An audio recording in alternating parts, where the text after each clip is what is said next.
Last interview I mentioned, di ba, whatever happens on game 3, I will be very, very proud of my girls. And for this game, nakita niyo naman, hanggang sa dulo lumaban kami. And unfortunately, we fell short. But again, I'm so proud of my girls for this season.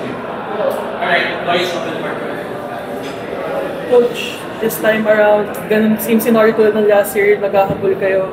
But this time around, it fell short. Pero what are the positives that you can take away heading to next season? Of course, si Karil Sherba, career high for today, rookie, and very proud of Karil, what she have showed. Game 3, pressured game, but still, she delivers for us. I would like to also thank Taki Takatak for her last playing year for UST Growling Tigresses. What a journey for Taki, di ba? So, I think, bottom line, malungkot lang kami. But again, looking forward for next season, maraming possibilities, maraming opportunities for us again to come back stronger.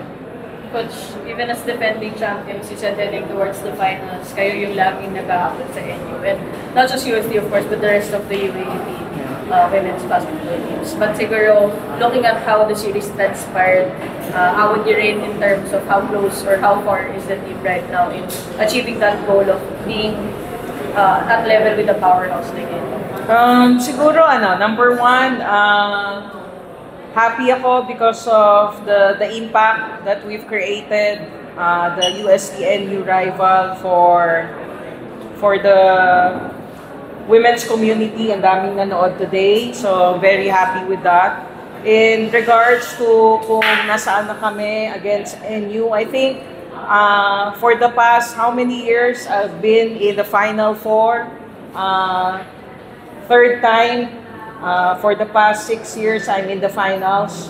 So, I think nandun talaga yung programa ng UST to be competitive every season. And I'm so proud of that. Taki, you had 14 points in your final UAP game. So, nanalo ka na isang championship sa UAP sa college. So, what's next for you? And ano yung may papayo mo sa itong mga holdovers for the next season, especially mag-aabot naman kayo ulit ng Toronto? Ayun lang. Sinabi ako na yung mga bata kanina habang pumili ako na bawin nila ako next season. And happy ako na nakasama ko sila this season sa final year. So yun lang, alam ko naman na next season talaga is magiging malakas talaga yung team namin, even wala na ako. So yun lang. Coach, can you talk to us lang how the locker room was? Ano yung naging message? And then, of course, yung pag-console nyo na Kent, really, I told the girls leave it all sa dugout. Paglabas namin, heads up kami because it was a great season. It can go either way. Pwedeng UST nag-champion and NU. Unfortunately, was not able to get it this year. But it's a great season for my whole team talaga. Nothing to be ashamed of. To our physical team members, Ken Pastrana. Ken, your set with your team campaign. Sabi ko pala, wag siya umiyak, pumapangit siya. And what can you say sa pinakita ng mga teammates mo all season? At siyempre, hindi na yung aim to another game.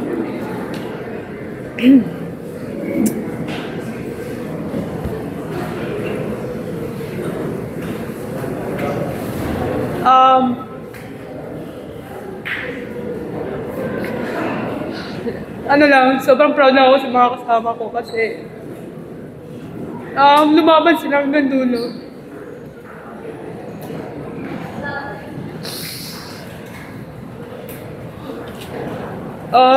Siguro for me,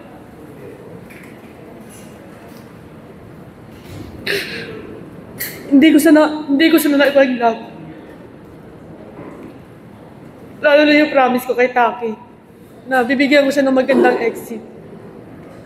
Pero sobrang proud ako sa kanila. As in, sobrang proud ako sa kanila. Sa ginawa nila.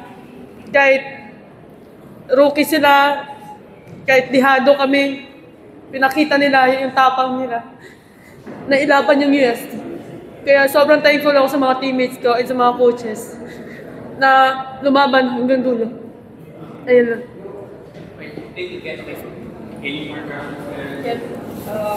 Is this confirmed na you'll be back next year for your final year with UST? Siyempre po, babalik po ako. Babalik ako para kay Coach Heidi. Kasi meron pa akong gustong itupad and improve sa sarili ko. Na, ayun nga, yung mga taong hindi naniniwala sa amin. Gusto kong pakita sa kanila kung ano yung UST. And gusto kong bumawi. Gusto kong bumawi next year. Ken, Coach used to say that it's going to be first na ma-experience yung championship. And right now, you created the right UST level, which is highly accessible. Ano pa yung other things na nakikita nyo ahead after this I think now that UST and NU have set the bar for women's basketball, and I think all of the schools as well are doing the same thing, uplifting their women's program.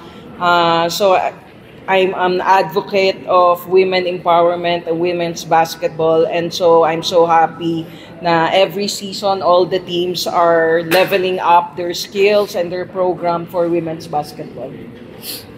Ken, gaano pa special tong grupo natin ng UST this year na hindi mo nakuha yung championship pero iba pa din yung level ng laban na competitiveness na pinakita niyo all season? Siguro sa daming pinagdaanan namin na nitong year, parang pinaramdam namin sa isa't isa na buo kami. Pinaramdam namin na family kami sa loob ng team, hindi lang yung teammates lang. Parang, ayun, sobrang sarap na pakiramdam na andyan sila palagi sa likod mo. Kahit manalo, matalo, andyan sila palagi minumotivate ka. And Coach, time and time again, we talked about how great of a player Ken is, pero for you lang po sa Coach, how does it feel to hear from her po mismo na she's still committed to have one last fight for UST to win that championship back hopefully next year? Lahat ng mga bata sa UST talaga walang superstar mentality. They stay grounded, working hard every day in, day out. I think yung kagaya ni Kent na maiiwan one more year for UST says a lot na masaya siya sa UST. Pinagmamalaki niya yung programa namin. Kung si Taki may 1 taon pa yan, lalaro pa yan sa akin. So, happy lang ako as a coach.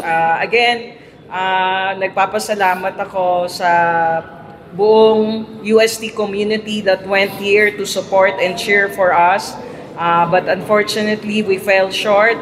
Babawi po kami next season sa mga sumusuporta to our managers, sa IPEA family, kay Father Rodel Cansancio, to Father Rector Ang. From day one that I've been here sa UST and hanggang ngayon po, all-out support po sila. So, nagpapasalamat po ako. Taki, para sa'yo, yun nga, naubos mo na yung years mo sa UST, pero ano na lang masasabi mo doon sa growth ng program and siguro yung community na rin mismo for women's basketball na nakita mo from freshman ka hanggang ngayon na patapos na yung career mo sa Grabe talaga yung tinulong sa akin ni Coach Heidi. Start noong 2018 till now, hindi talaga nila ako pinabayaan. Lahat ng hinahawakan ni Coach, hindi niya talaga pinapabayaan and tinutulungan niya talaga. Grateful ako na kinuha niya ako, nirecruit niya ako, pinag-aaral niya ako. Super grateful ako sa Coach. Sa lahat ng payo, lahat ng gabay. Ayun, hindi ako magiging ganito kung hindi dahil sa'yo. Thank you sa ilang years nating pagsasama. And, good luck next year. Kahit wala na ako, supportan ko. May plans ka na ba for where you're going to play next round? Katabi mo yung WNBBL competition. Kaya,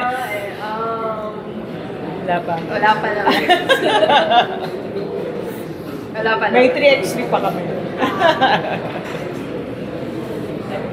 Thank you very Thank you. much. Thank you. Thank you.